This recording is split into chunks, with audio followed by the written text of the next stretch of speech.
Hey Bryce, do you hear something leaking? No, I don't. To be completely honest with you. Oh, that's weird. We're still a week away from Pokemon. Maybe we should check the news. Make sure nothing too bad's coming out. Well, sounds like an idea, but I might just keep my eyes closed just in case. Yeah, good idea. Let's not go on any social media or anything. But tell you what, my friend just messaged me on Facebook. Let's see what's going on. Oh God! Oh no! Oh, what is it? Oh no! Oh, the starter evolutions. They're there right in front of me. No, no, please, no. Oh, the legendaries. No. Oh, no. Oh, the Galarian forms. How many Pokemon in the Pokédex? Wait, no, don't tell me. Oh no, the number's there. It's on the screen, Bryce. No.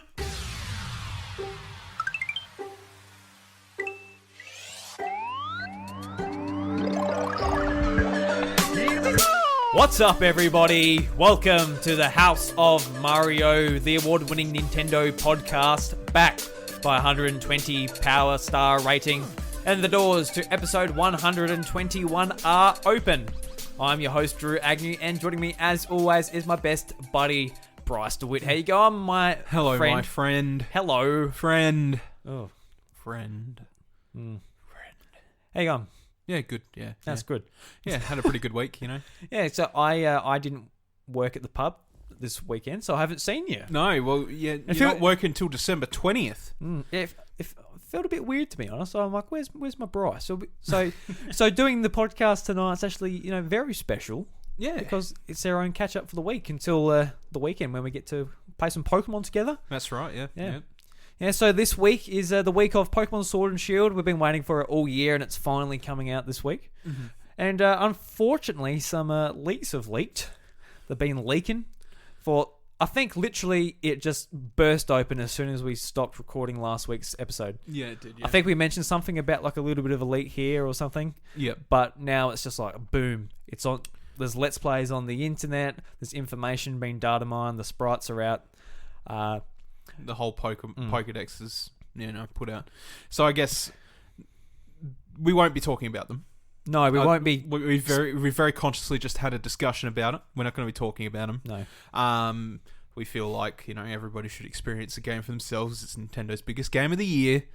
And Pokemon leaks have never gone so great in the past. So I guess in my own mind, I just want to make an aforementioned warning to somebody who has seen the leaks, because the internet sucks and I can't keep off it for 2 minutes.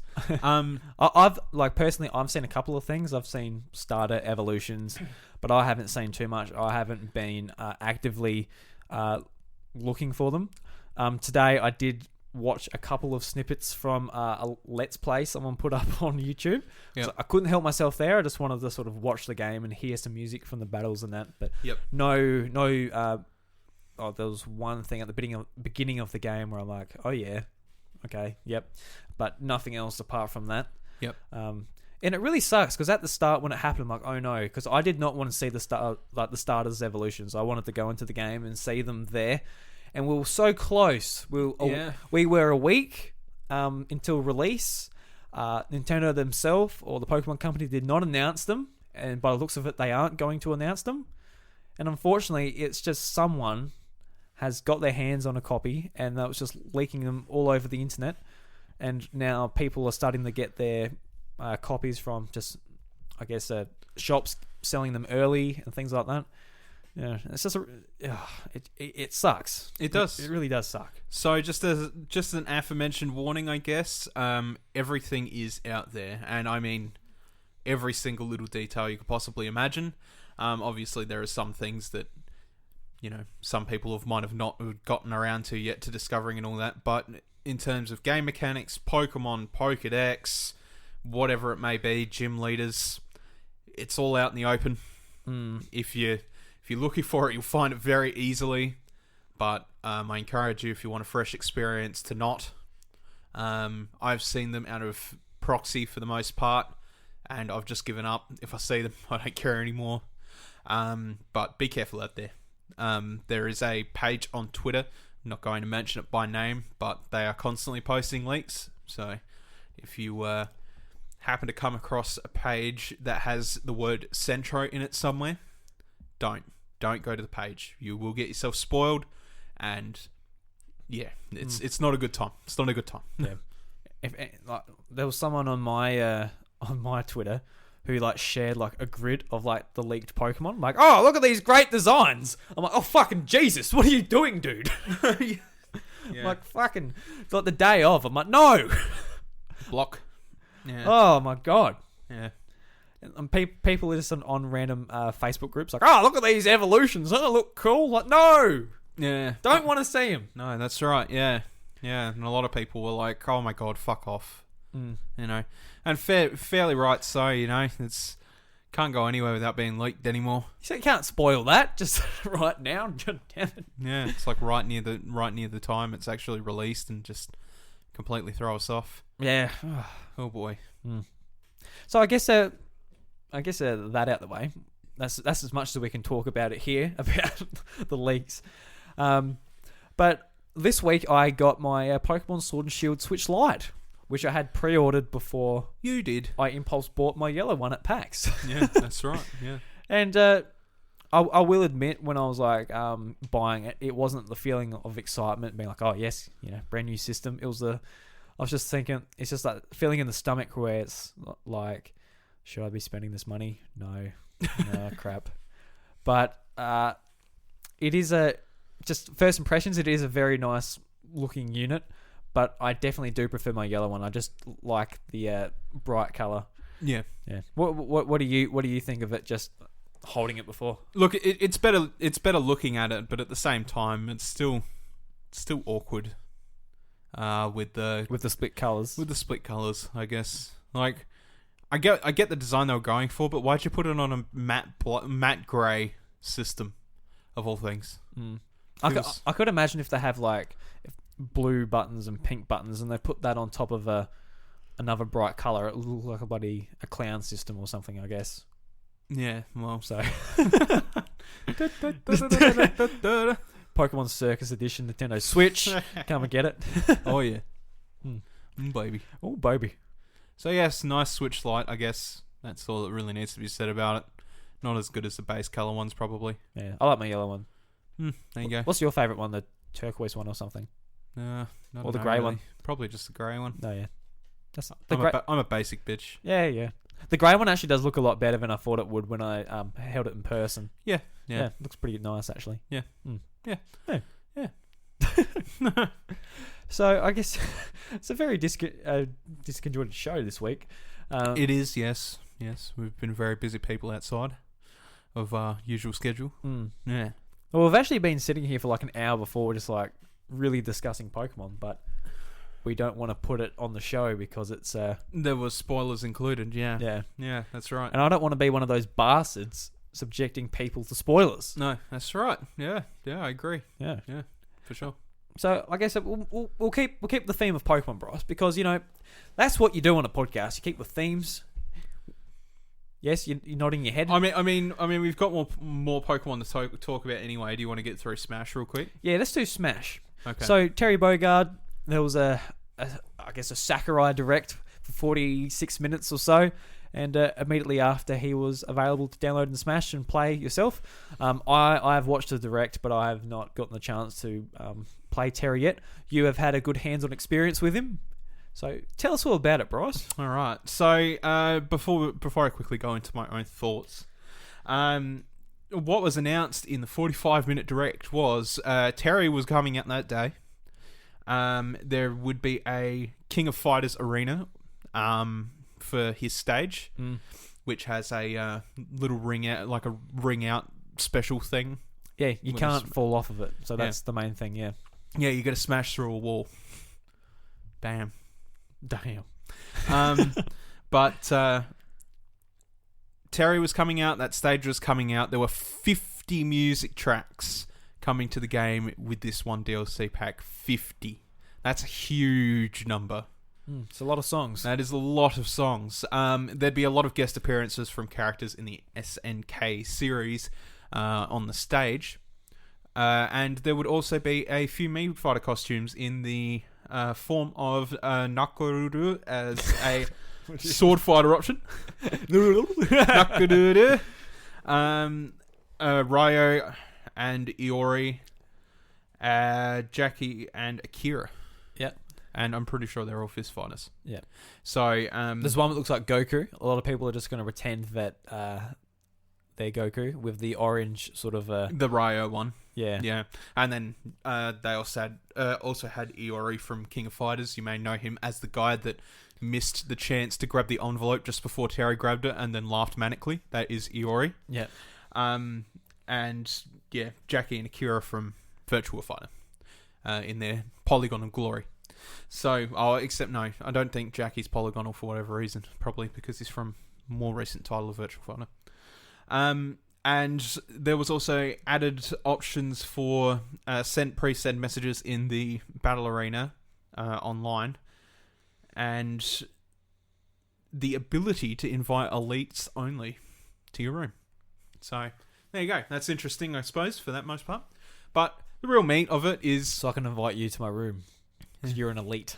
I am an elite. Yeah, I'm an elite guy. Bloody oath you are. That's right. Anyway, so... that aside, the main meat of the DLC was obviously Terry. Mm-hmm. So, what do you need to know about Terry? What you need to know about Terry is that he plays very similar to Ryu and Ken in how he operates. He's always facing the enemy.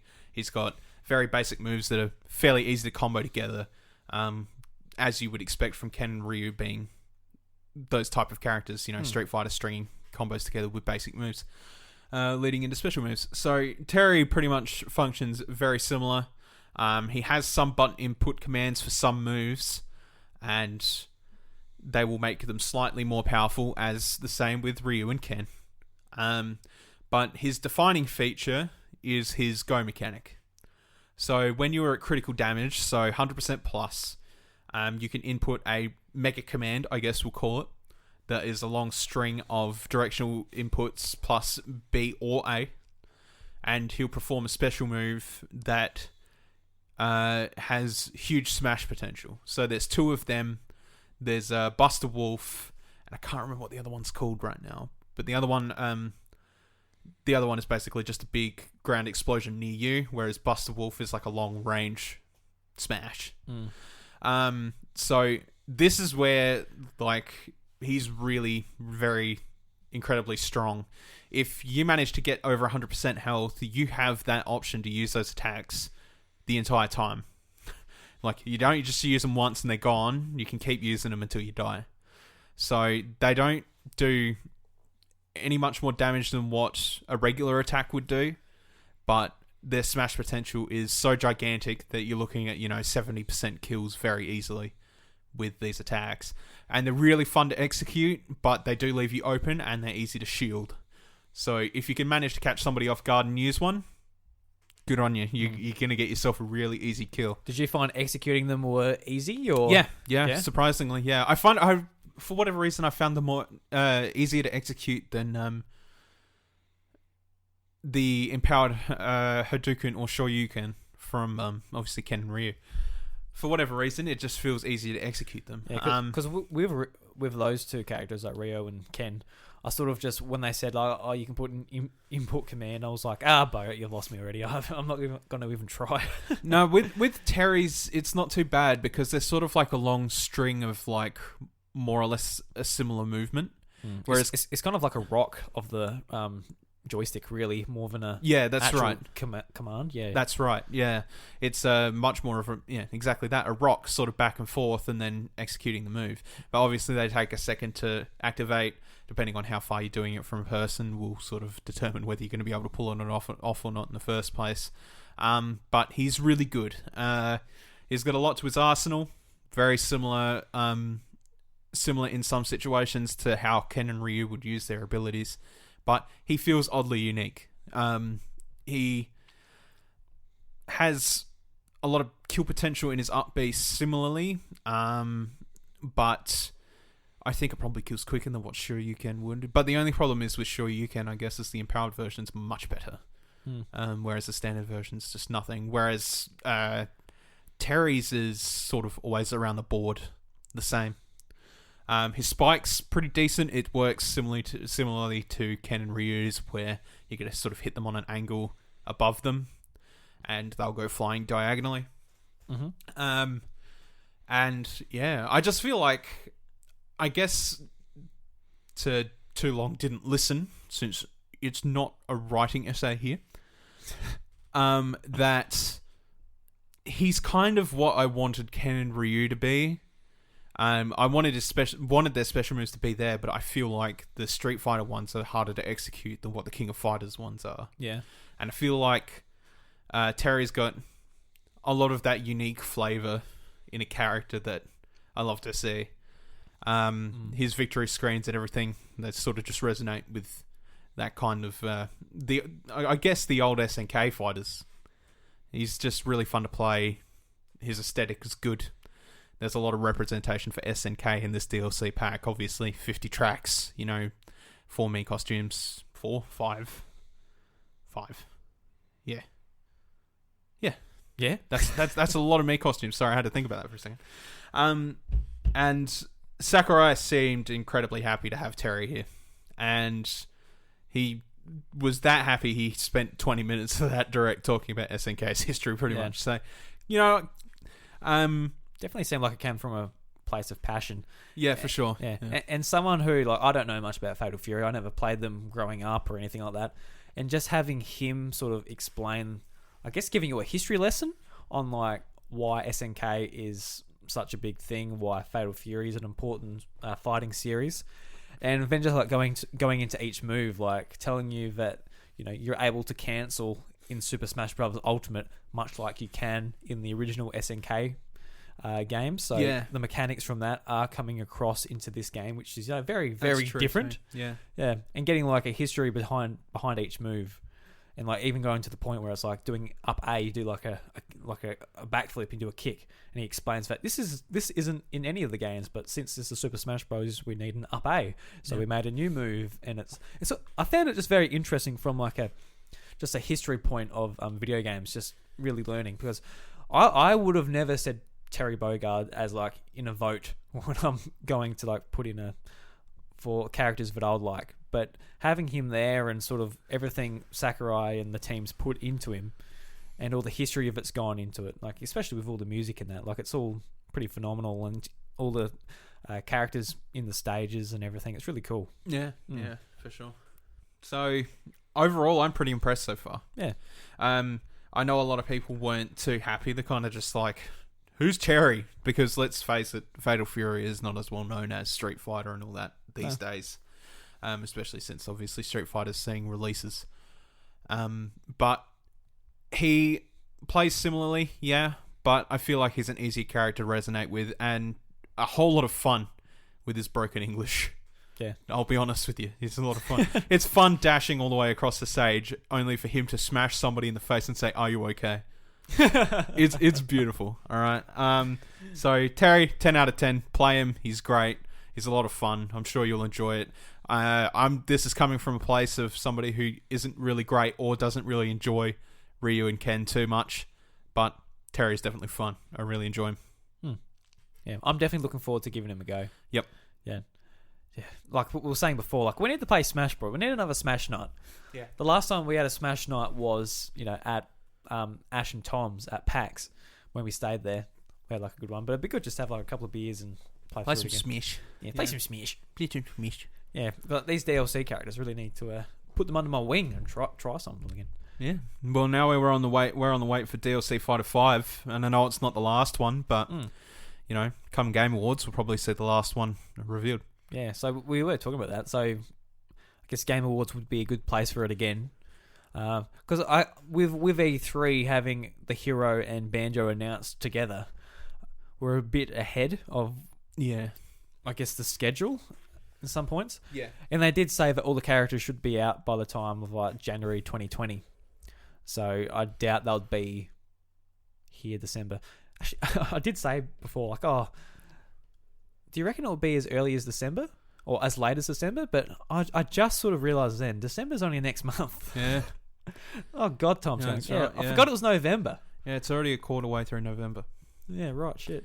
Feels like it's a third through November. Feels like it's October still or something. It does, yeah. But you know what? What? We'll see. We'll see. I'm very, very keen to find out what number 5 will be, and then they should tell us around about the same time how many more fighters will be coming, because obviously we know there's more in development, so that'd be good too. We'll see. Do you have any characters left where you're like, oh, I definitely want this character? Oh, look, you could put anything in the game in that point and I'll be happy. Yeah. I think I am too.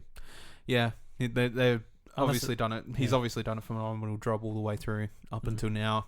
He got somebody he was really passionate about in the game, in Terry, and that's cool.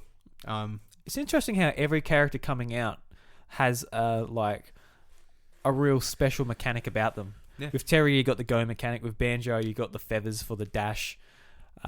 Hero, obviously, you got a lot going on with Hero. And Joker. What's Joker's again? Joker have one? Joker had Arsene. Oh, that's right, yeah. Yeah. So they're really stretching of what a Smash character can be. Yeah, yeah, and it's been really good. I mean, again, with Terry and his go, dude, that's fun to use. Like, even just hitting somebody with that once is satisfying. You won't always pull it off because it's obviously you got to be over 100%. But when you're in that zone, you classify it as a real threat. So it's really interesting to see sort of something like that handed off to Terry, and it looks really good. Yeah. Plays really well too. Be interesting to see who's next in the line. I wonder if it will be the biggest for last. You know what? Probably. I feel like by the time they announce whatever it is, it'll be something that's had a lot of influence, I guess, in recent years.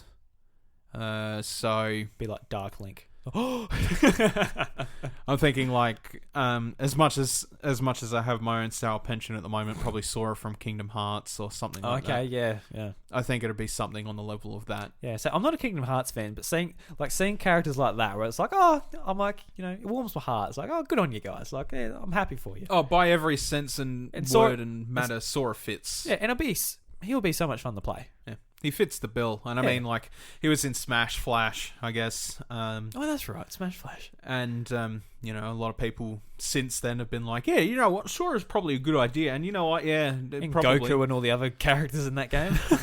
No, I legitimately stand by it. I think Sora's had plenty of representation on Nintendo consoles. I think it's probably about time you saw representation in Smash, especially since over the past. I guess that's the thing. Yeah. As much as I hated Kingdom Hearts 3. Just devil's advocate, though, that is another Square Enix character. It is another Square Enix character, but I don't think it's going to matter at this point. Yeah. Devil's advocate, just saying. Yeah. Whether they want to sort of stretch it out to another company or publisher or... That's like saying, oh, well, you know what? Technically, Rare's a Microsoft company. We've had King K. Rool. We've got Banjo-Kazooie. That's true. Yeah, and then we've got whatever else it may be that comes in. You got 50 from Nintendo. That's a bit ridiculous. Jesus. But yeah, at the end of the day, I think I don't think it matters on what company it is anymore. I know that he's trying to get as much representation as it varied representation in as it is, but I still feel like with the last character, it's got to be that big kaboom. This was originally going to be the last character of the DLC, and this was going to be the only DLC set, so I feel like this character is going to be a big deal, and then we'll have a couple more characters after that. I don't know how many more he's planning to release. None of us know. Hopefully we'll know soon, but I'd have to say at least 2. Yeah, 2 or 3. Yeah. I think 3 is a nice number. Yeah, I think so too. Do one at the start of the... probably not the start of the year.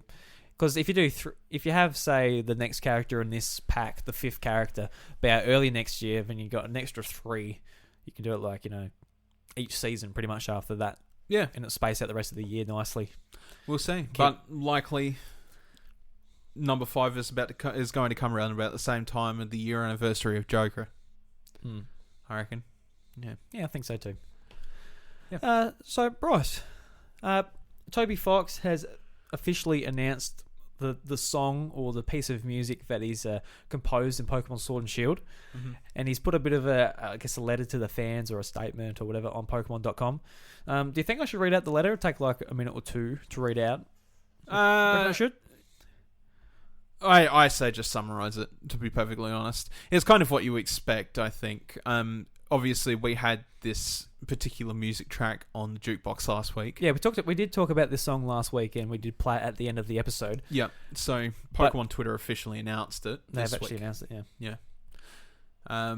And he attached a little bit of a letter saying that he went for a drink with Game Freak employees, and he smugglingly asked, "Hey, can I make a song?" And they're like, "Yes!" And he's like, "Oh, okay." So he started making the song, and he was humming in his head on the way home after that drink, and he sort of ended up just piecing it together and made the song that you can now preview officially, non-leaked. I wonder where that leak come from. Who knows? I don't think it came from the actual game, like I don't the think rest so of the data. It was probably on the website somewhere, and they hadn't released it yet. But so that's officially out there. He's basically said, went out for a drink with Game Freak. They said yes. I walked home, and I was humming it in my head. And you won't hear this song until you finish the game. So it's post-game content story. Yeah. So that's interesting because that it won't be your rival theme. It won't be, for example, gym theme or something like that. It will be maybe a boss at the end of the game. Yeah. Similar to what Red is in Gold and Silver, or Steven is in Pokemon Emerald, something like that. That'd be really neat to have like a big maybe boss character like that. Would be good. Yeah. I guess we won't find out until a couple of weeks. I guess when we actually finish the game. It's a good song though. I love the song. Yeah. And just I guess we're going to be back on the Pokemon train again. So we got two more topics for the rest of this episode.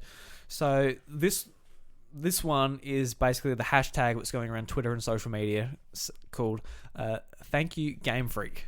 And people are posting their memories and everything about the Pokemon games and everything Game Freak's brought to them, basically to get rid of the negativity. What's obviously going around Sword and Shield and all the people moaning and but I guess being overly negative and not critical. Yeah, that's right. Yeah. And there is a difference, guys. There is criticism, and then there is negativity. Yeah. So I guess I wanted to bring this up. I don't want to go too much into it, but obviously, Game Freak is probably one of my definitely is one of my favorite developers. Made some of my favorite games, and their games have had probably the most impact on my childhood and gaming out of like any developer.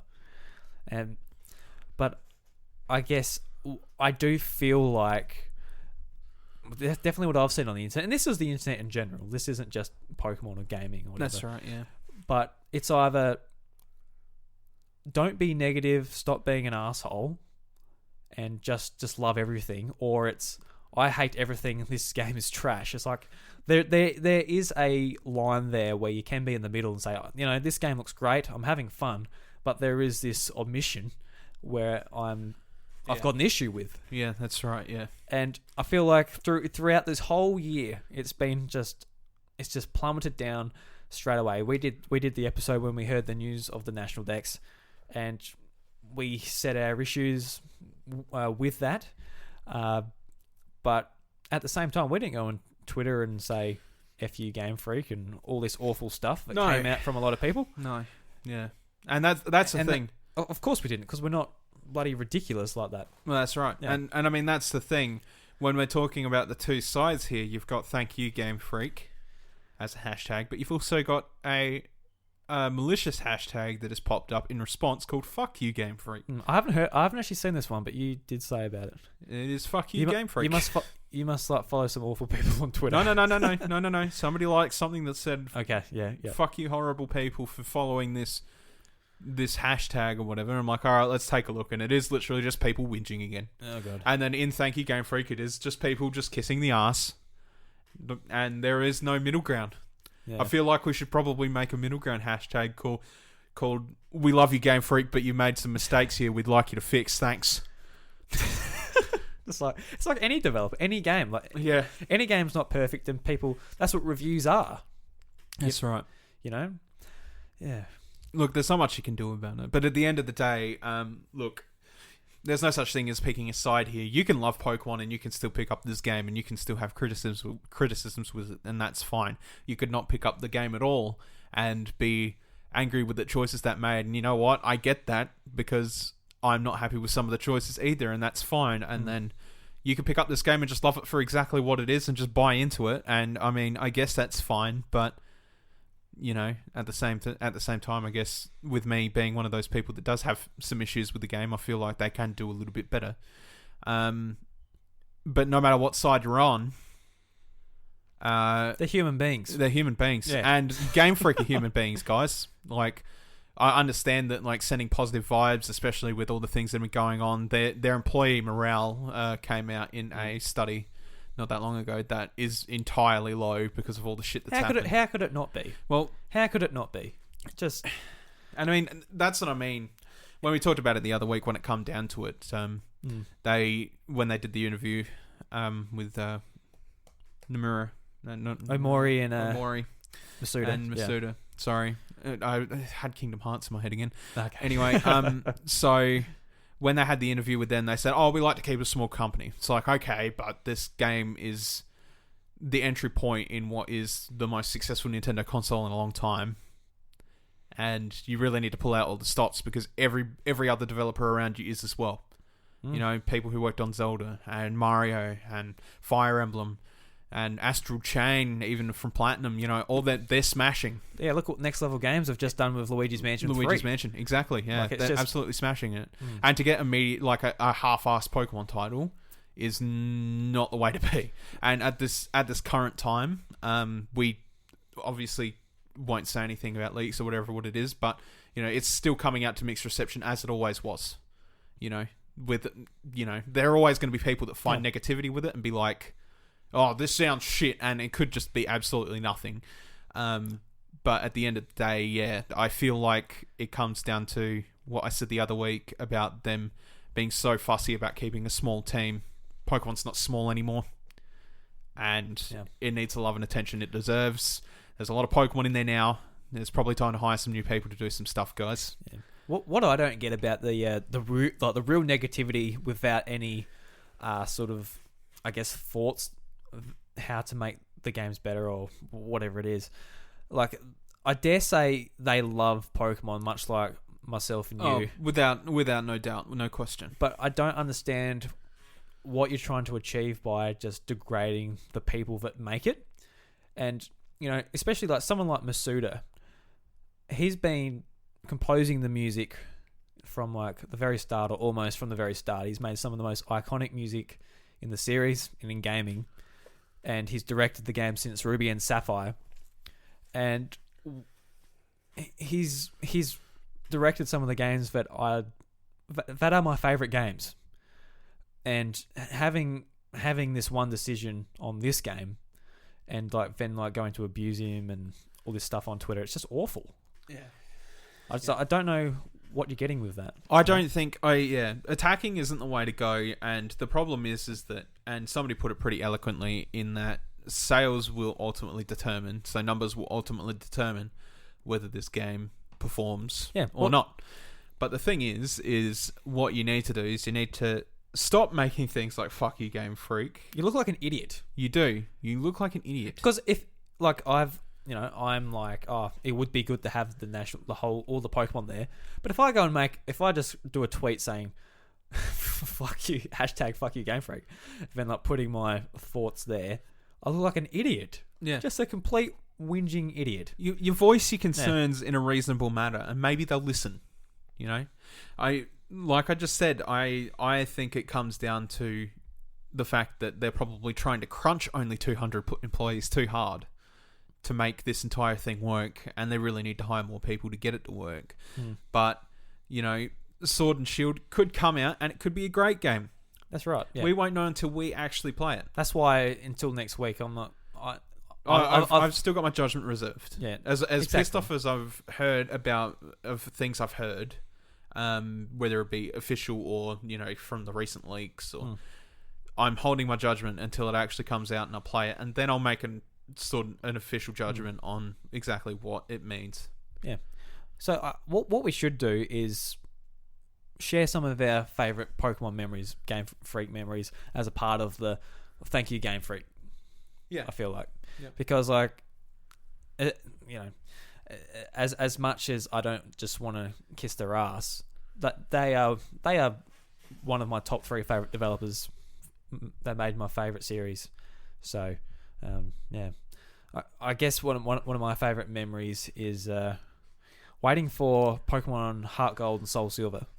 The hype for that was just through the roof for me, and waiting for that game to come out in English. It came out like months. I think it was like 3 months before in Japan before it came out here, and I got a copy of it illegally in Japanese, and I got a patch so it was in English, and I played through it all in pretty much Japanese. I think just battles and that were English, so I could just see what moves and everything were. Yeah. And then the English version came out, and I enjoyed it just as much as I did playing it through in English than I did in Japanese. Just played through it again. I think I used like mainly the same Pokemon. I had a Lapras and a Meganium and all that still again. And I bought it.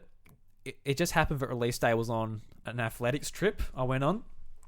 And I was with all my friends and like all the, the cool sporty kids, like the kids like a couple of grades above you, which like if they saw that I was like in Target buying Pokemon, they'd rip me a new asshole, to put it lightly. It's like, big, just in high school, here's this nerd behind Pokemon. So I think I said to my friends and like the group we were in when we went to the shopping center, I'm like, I'm just gonna go, and I forgot what my excuse was, but I made an excuse. I didn't say I was going to this to buy a Pokemon, so I like pretty much ran to Target in the shopping center, bought Pokemon, and put it at the bottom of my backpack, just like put it there all thing. And I just remember like sort of like checking it every now and again, being like, oh, no one's gonna notice that I've got this here. And I had the guide too, and the guide was a lot harder to hide than the game. Oh yeah. Yeah. And Heart Gold was definitely worth the wait. That's one of my favorite Pokemon games. Just heaps to do in it. Just a fantastic remake of some of the best games in the series, I feel. Yeah. What about you?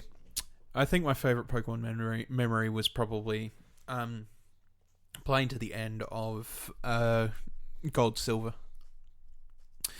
I think like getting all the way to the end and then, going to Mount Silver and basically versing what was yourself in the last game was awesome. Being in that moment and having Red there with a level 85 odd Pikachu and then like a whole team of just like the starters and an Espeon and a Snorlax. So that would have been so cool. It was amazing to experience. Because when I played through it was years later, so I knew there was Red there and all that. But just discovering this cave and just going up it and getting to the top and like, what the hell? That's the guy from the last games. And you click on it, there you are. All the old Pokemon. Oh my god. What and the theme, yeah. That's I reckon that would the Red theme / Lance theme from Pokemon Gold and Silver, and like every other Pokemon game that's remixed it or whatever. That is probably my favorite piece of video game music. Full stop. I love it so much. That's the type of music I listen to when I'm like getting myself amped up, whether it's like going for a run or whatever it is. Absolutely love it. Yeah. I guess for me it was more or less just like a full circle. Like I started the journey with Red, came all the way back around, hit the halfway point, then came all the way back around as Gold, and I was versing myself after like a whole massive long journey. Yeah, completely changed over to a new set of Pokemon midway, and then coming all the way back around. And then, as much as it wasn't my old Pokemon that I used, it was like a euphoria of, oh shit, Red's grown. Since I last saw him, sort of thing. Got to leveled up a bit, Juice. Yeah, and then he's still classic Red. ... You beat him, he disappears for a few days. You come back, and then you can verse him again, sort of thing. And you know what? It was definitely one of those experiences that made Gold, Silver, Crystal, such a special set of games for me. Going from Johto and then being like, oh, whoa, you could go over to Kanto and do all the gyms there, and being like, oh my god, cheese and whiskers, and then doing the whole thing. Like, Jesus, God, Christ, that's why I hold them as, you know, some of the best games in the series. It was so chock full of content and so much personality, and seeing how the world evolved, that was a huge thing too. So I think that was probably one of my favorite Pokemon memories, is just working all the way up to that point, seeing Red and then beating him and then being like, wow, that was incredible. Yeah. I've actually remembered a few more since you were talking, actually. In Pokemon Emerald, working together with Adam and Jordan to complete the Pokedex, so we get a Johto starter each. Like, we really coordinated with one another, saying, you know, you get this, you evolve this, I'll get this and evolve this, we'll trade it and all that, and we coordinated it, so we all got a different Johto starter each, and we made an egg to trade each other, so we had all the Johto starters like as soon as we got them, pretty much. So that was an awesome memory, and I got to give a big shout out to actually X and Y when that first came out. Just I guess the timing of that, being a brand new Pokemon game for a brand new system in 3D for the first time, and it was the year 2013. So I graduated high school in 2012. So in 2013, it was that, I guess, gap year before all of our friends went to uni, and sort of, I guess, the stage of life between where you're sort of just stagnant, I guess, and everyone's still living at home and everything. So you've got plenty of time. And X and Y come out, and we all hung out together. There was heaps of us, and we just played it for ages and ages. That weekend, played 17 hours in the first day. Yeah. And it didn't even feel like it, because we're all just hanging out, having fun, like, and we're going outside having lunch now, but we're still playing Pokemon and really enjoying it, and going through the game and sort of discovering everything as we went through. And just really great memories of that game. I hold I've got lots of problems with X and Y, but I hold sort of the main playthrough of that game and those memories of the game very highly. Yeah. In the series. Yeah. I can agree with that. Yeah. All right. Yeah. Thank you, Game Freak. Yeah. Thank you. Thank you. Yeah. Thank you. Yeah. It's like, well, I guess we're in the middle, so I better say some fuck you. No, we won't be. We won't be.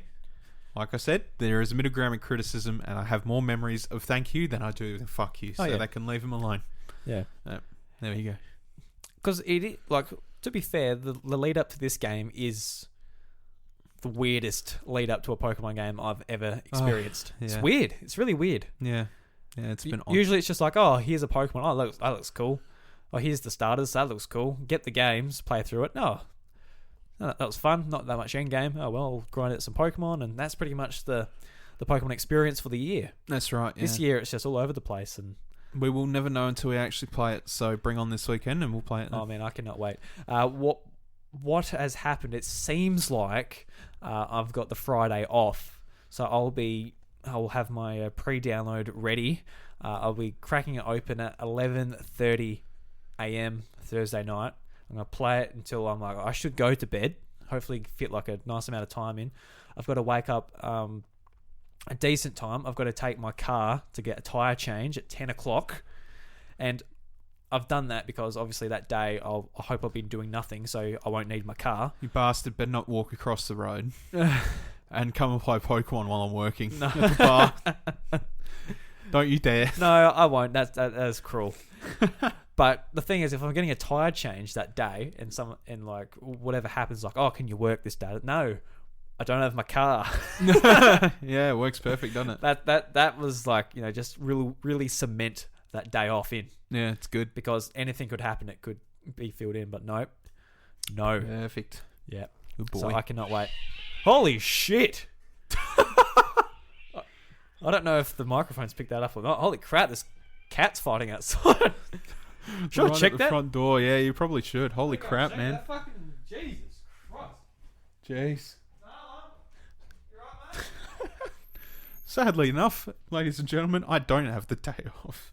I have to make my way to work on Friday night, and then Saturday morning I have to work then too. But the plan for us is that I've organised a couple people, and we'll have a night of it on Saturday, trying to do the max raids and all that stuff, and get through a bit of that, so we can talk about it a bit better the following weekend, and it'd just be easy with 4 people. So I feel like that would probably be the best bet. Oh my god, he's coming back.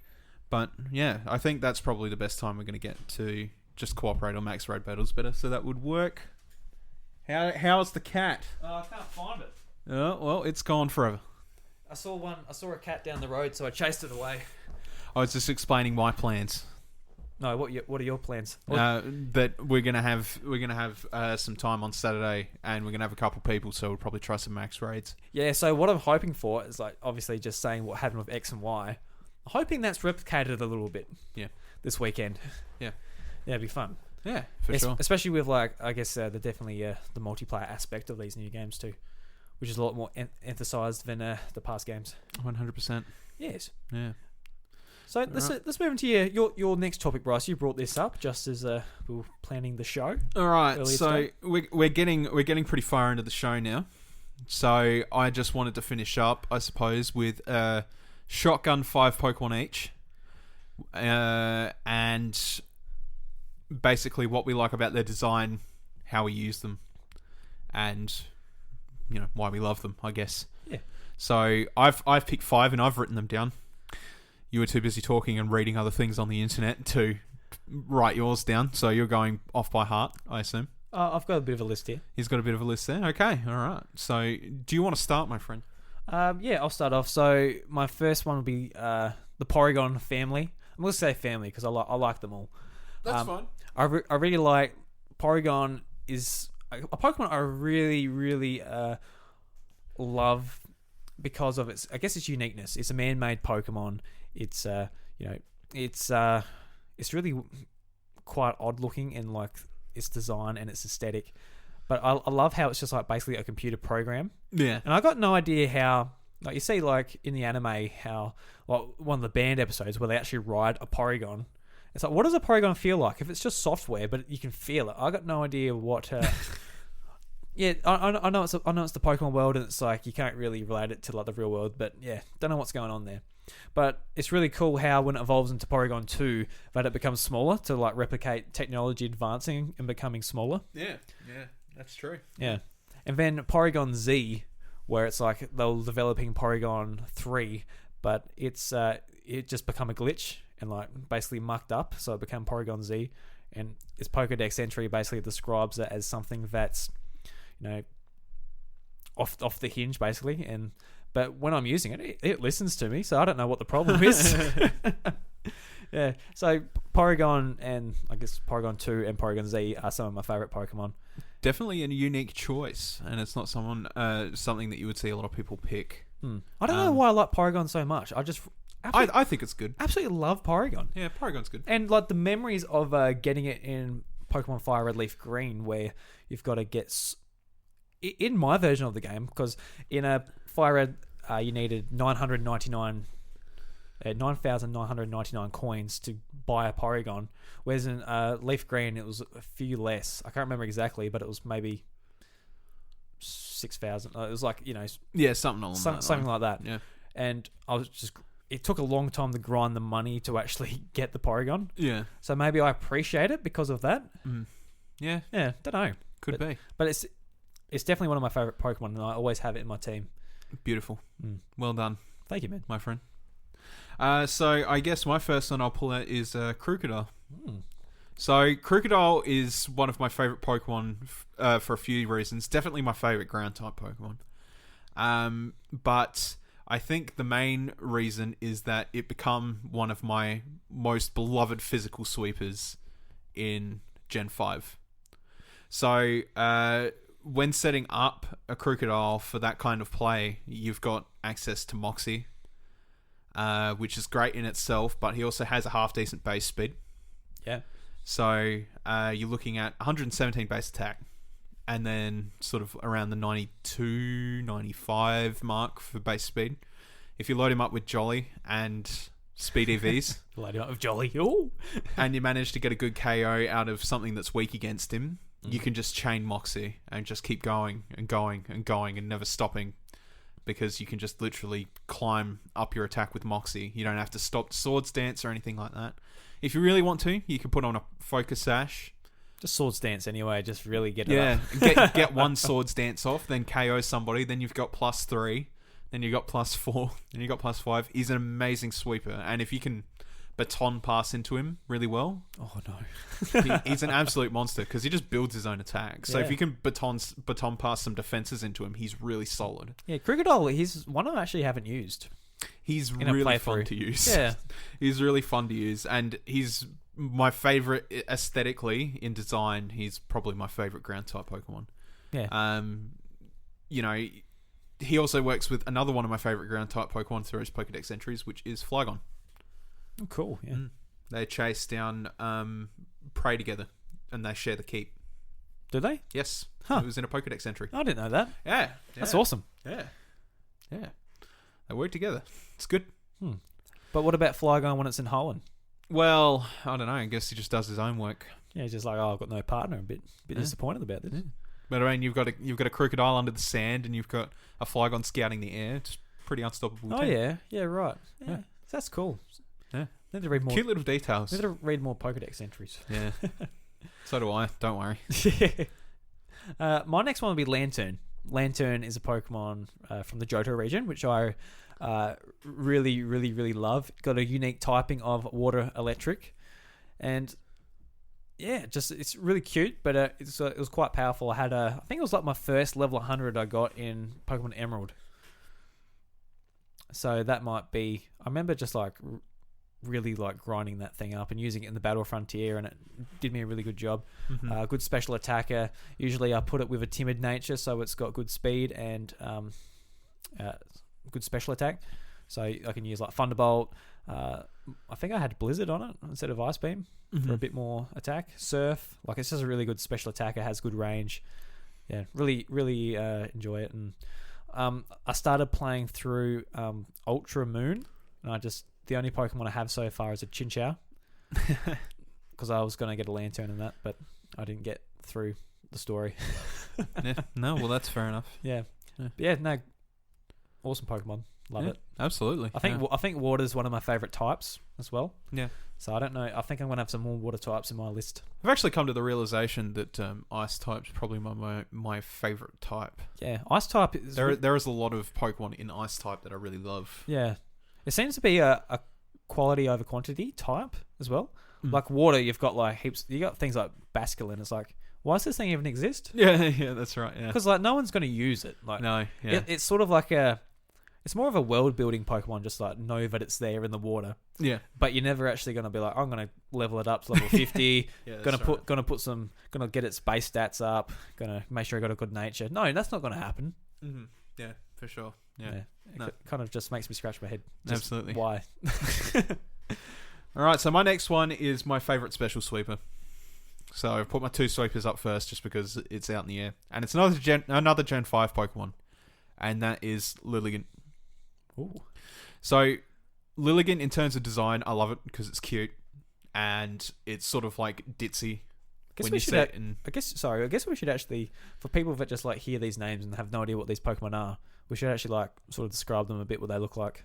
All right, okay. So it's like a florally lady design. Yeah. The sort of thing that you would sort of expect at like a tea party almost. So she basically sets herself up same as Crocodile. Decent speed, really high special attack though. But the difference between Lilligant and Crocodile is that Lilligant has access to the really powerful bug move, Quiver Dance. And Quiver Dance raises your speed and special attack by 1 stage each. So it's basically Dragon Dance.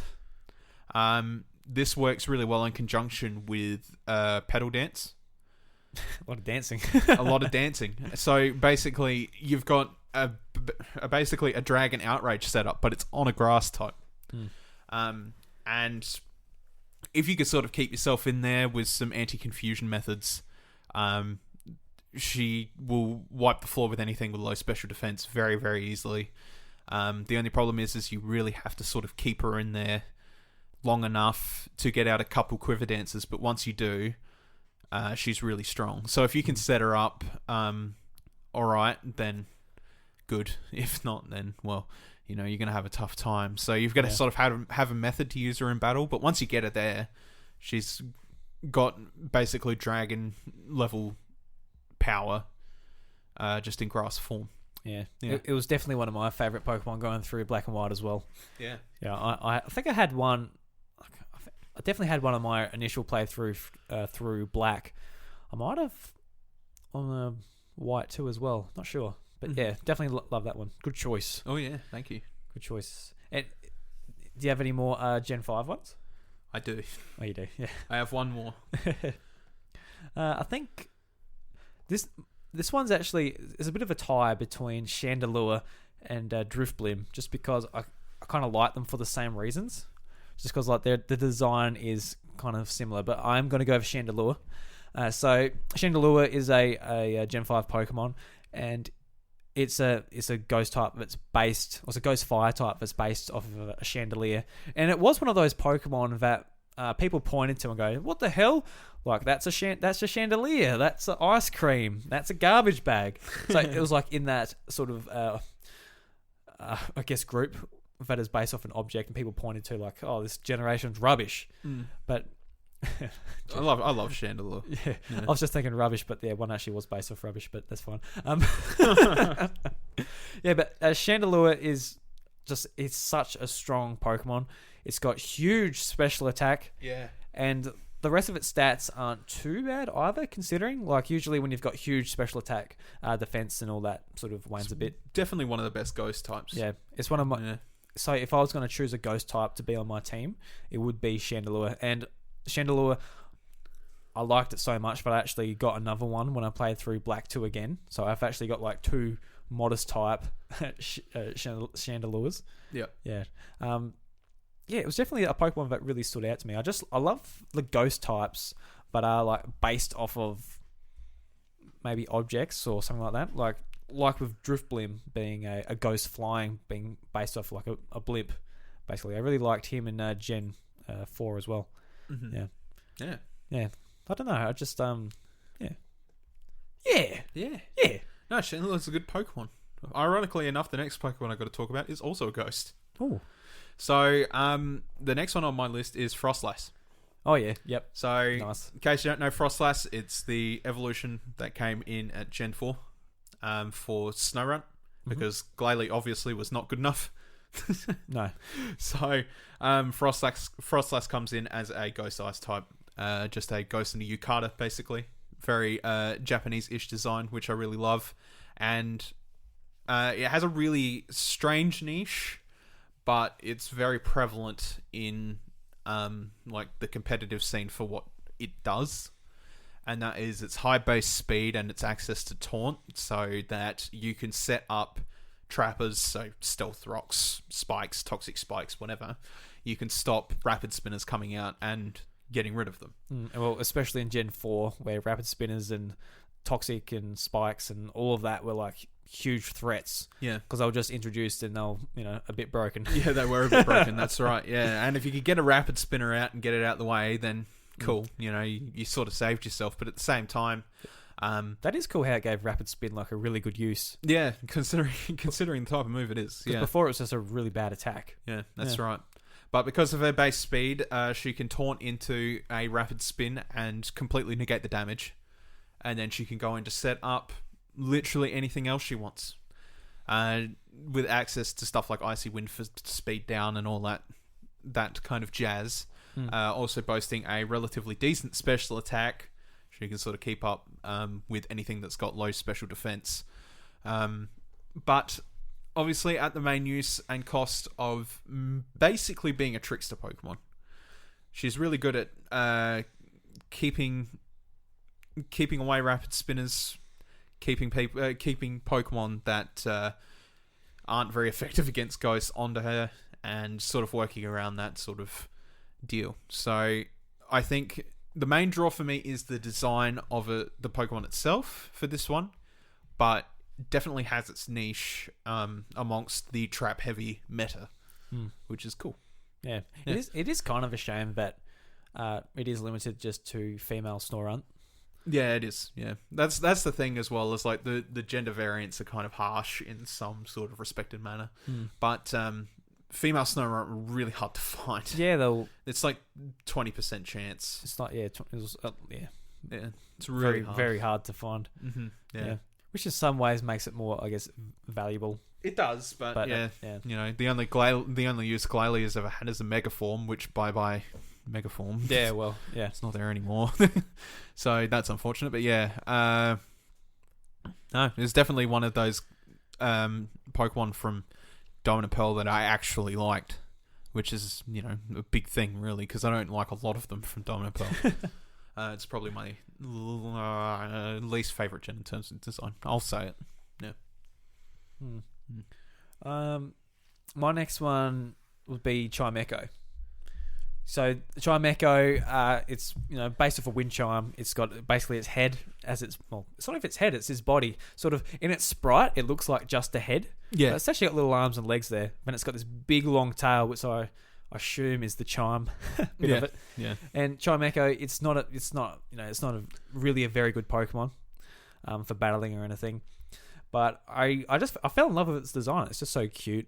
It is. And in a Ruby and Sapphire initially, it was like only found in Mount Pyre, pretty much towards the top, and it's really rare. And I remember looking for it for hours and hours. I just couldn't find the freaking thing. And eventually I found one, and I put it in my party and I trained it right up, and actually it was quite good for like going through the game, and I really enjoyed it. I don't really have too much more to say than that, because it's not like it's a really weird choice. Yeah, it's definitely one of my favourite Pokemon. It's just like really odd, and obviously in Gen 4 it got a pre-evolution Chingling, but you know, that did nothing to help it. It sort of just got a pre-evolution. Yeah. That's the weird thing of pre-evolutions. Like, it doesn't help at all. It's just like, yeah, it helps you make sense of like where it come from, I guess. Like, oh, okay, you know, it grew a tail. Instead of a bell, it became... And turned blue, yeah. Yeah, so there you go. But yeah, definitely one of my favourite Pokemon from Gen 3. And it's not a very popular Pokemon, so I thought I'd show it some love. Yeah, cool. Good choice. Thanks, man. Very odd choice. Yeah, did you expect that one? I did not expect that one. That one was really strange. It's always been one of my favourite Pokemon. I just never talk about it. Yeah, I never necessarily put it on my team either, because it doesn't have that much utility. Fair enough. Yeah. I can understand that. Diving into my next one, it's my favourite designated tank. And I feel like this one would probably be the most commonly liked one out of the lot of them. Is it Tankerous? It is not Tankerous. Whatever the fuck that is. No, it's nothing. Exactly. But it is Umbreon. Oh yeah. Nice. So Umbreon has a ton of utility that I didn't realize back in the days of playing Gold, Silver, Crystal, just using it as a physical attacker for the most part, because hey, you know, there's no other strategy versus NPCs. You just attack them. Who cares? Just bite them all. Exactly. That's right. You just get crunch, all right, and you go maybe some Shadow Ball if you're feeling a little spicy, considering its special attack and its attack is not that much different. But no, Umbreon really found its niche in a tank role. Yeah. So good at baton passing, rather. Good with setting up a very nice wall, keeping itself alive, and stalling toxic and other damage over time effects, so burns, etc. Very, very good at that type of role, while also keeping itself alive and getting ready for a nice shift over to baton pass. So I use Umbreon in this situation a lot if I have something that is akin to a good sweeper, and I really need to bulk them up a little bit, because obviously, you know, their attack and speed might be great, but the defenses are really low, and if I switch that out without repercussion, I'm going to get smacked and probably die very quickly. So Umbreon's always been a very good go-to for that, for the access to Baton Pass. I think it was Calm Mind as well, to sort of ramp myself up, get my defenses up there, push on, and use my Moonlight to keep myself alive. Maybe some leftovers as well, just make them a real hard to get through wall. And then shifting on the stats onto another Pokemon to make them more of a beef eater, I guess. You know, and yeah, I Real guess tank eater. Well, that's right. Yeah. It's been one of my favourite Pokemon since Generation 2. Since I started playing Generation 2, I always had a Typhlosion and an Umbreon on my team. I love them both so much. And yeah, I guess, unfortunately with Typhlosion never really got much love as the years went by. So, I mean, it got access to Eruption maybe, which was its best garb. But Umbreon has always sort of ended up in a situation where I can use it. So, yeah. Good on you, Umbreon.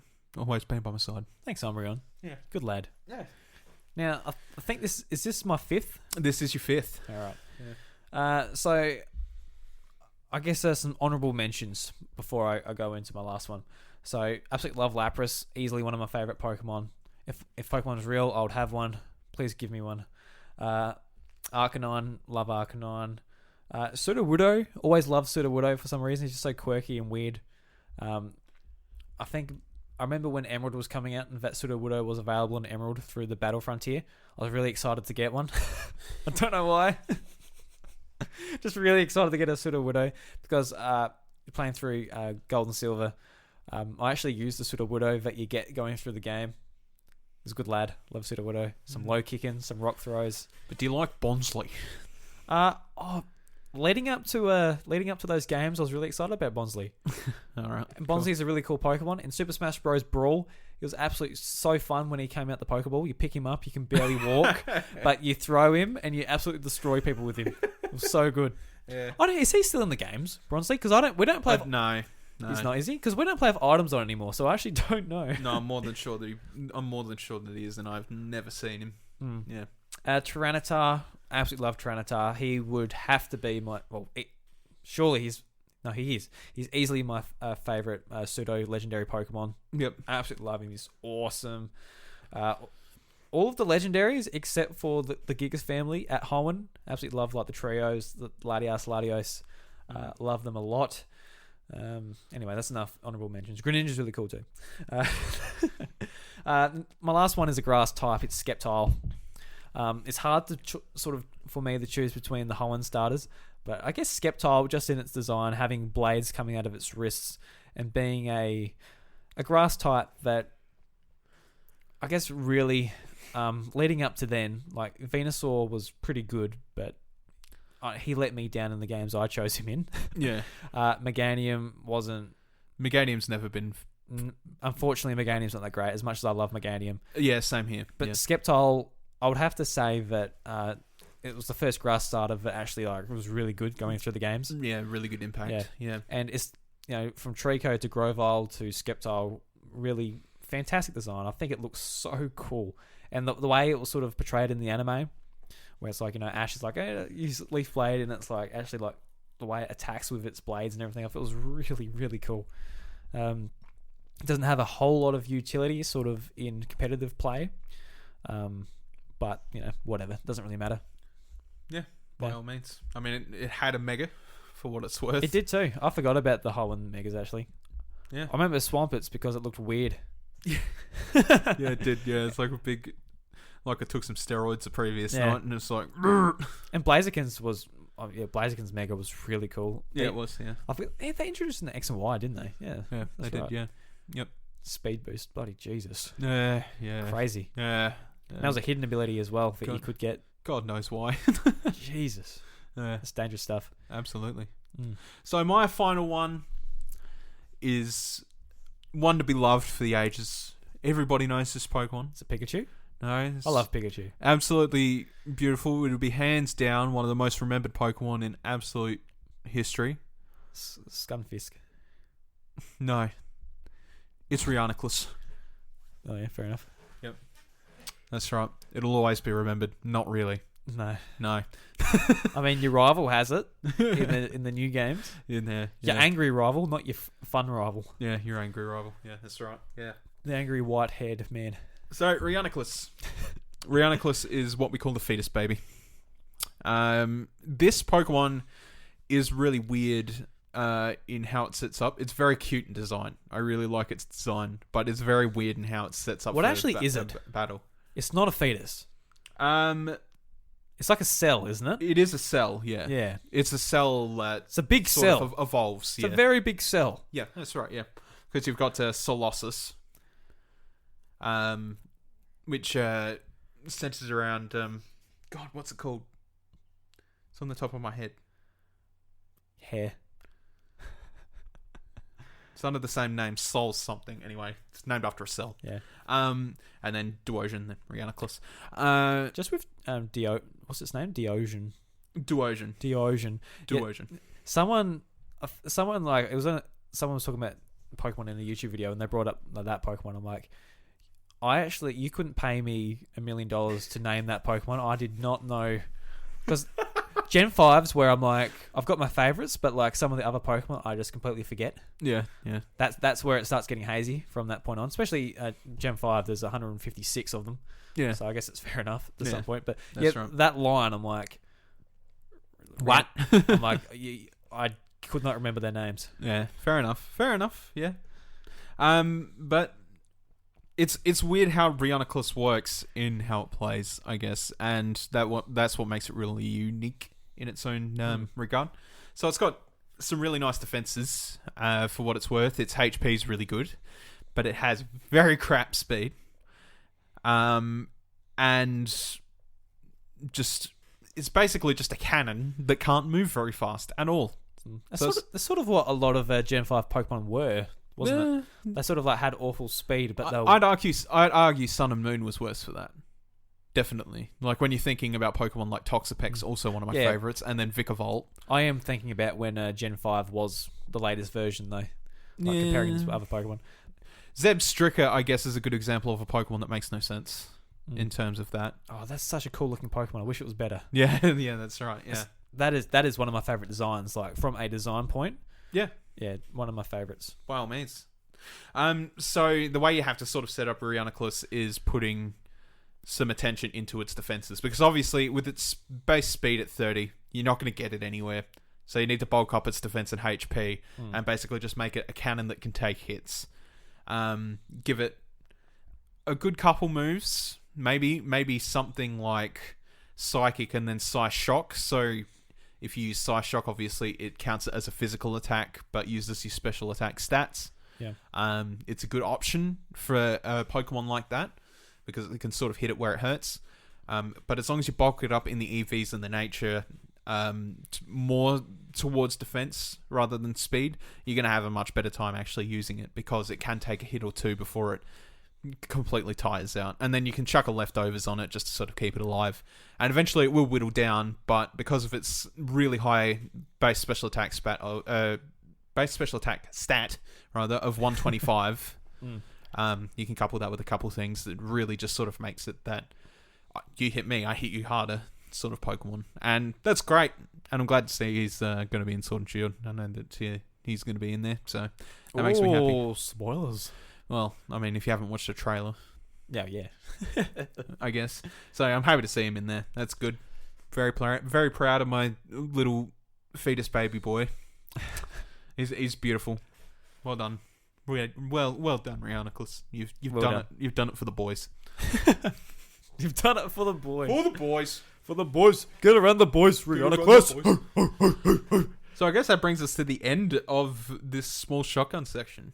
Well, it wasn't very shotgun, but yeah. It was shotgun enough. Like I could have sat around and talked more about these Pokemon, I guess. Yeah. But I tried to sort of condense it as much as I possibly could. And you got to think about Luke. You can't keep him here all day listening to Pokemon stuff, can you? Sorry, Luke. Sorry, Luke. But it's that time of year. It was interesting to hear like Chimecho was on that list for you.